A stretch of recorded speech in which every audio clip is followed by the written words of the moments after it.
அக்கா, என்ன இந்த மாசம் சம்பளம்க்கா.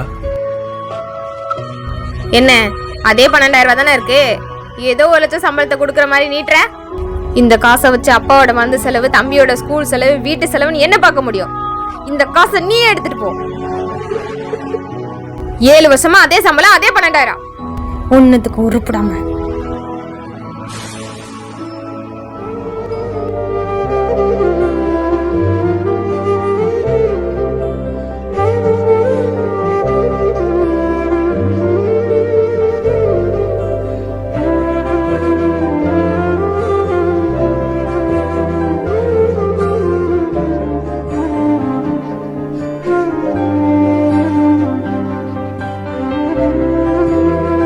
அக்கா, என்னடா ஏன்க்கா அண்ணனை போட்டு இப்படி திட்டுற? அவன் தானக்கா நம்ம குடும்பத்தை பாத்துக்கிறான். வேணும்டாண்டா திட்டினேன். ஏன்க்கா? நம்மளுக்கே எல்லாம் பண்றேன்னு சொல்லி அவன் வாழ்க்கையை தொலைச்சிடுறான்டா. அவனுக்குன்னு 1 ரூபா கூட சேர்த்து வைக்க மாட்டேங்கிறான். வயசும் 30 தாண்டி போகுது. இப்படியே இருந்தா எப்படிடா? அவனுக்கும் வாழ்க்கை இருக்குல்ல. இப்படி ஏதாவது கேவலமா சொன்னாதான்டா அவன் நம்ம விட்டு வெளியும் போவான், அவன் லைஃபையும் பார்ப்பான்.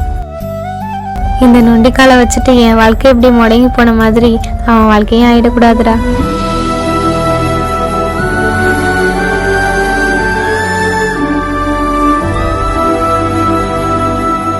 முருகா, கடைசி வரைக்கும் எங்க வாழ்க்கை இப்படியே தான் இருக்குமா?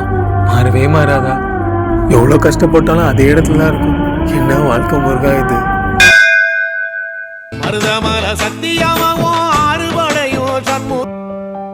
ஹலோ காசி, பண்ண ப்ராஜெக்ட்லயே உங்க ப்ராஜெக்ட்டும் ஓகே இருக்கு.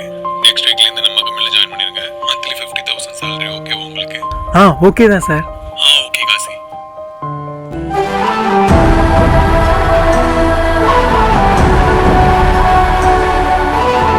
ரொம்ப நன்றி முருகா.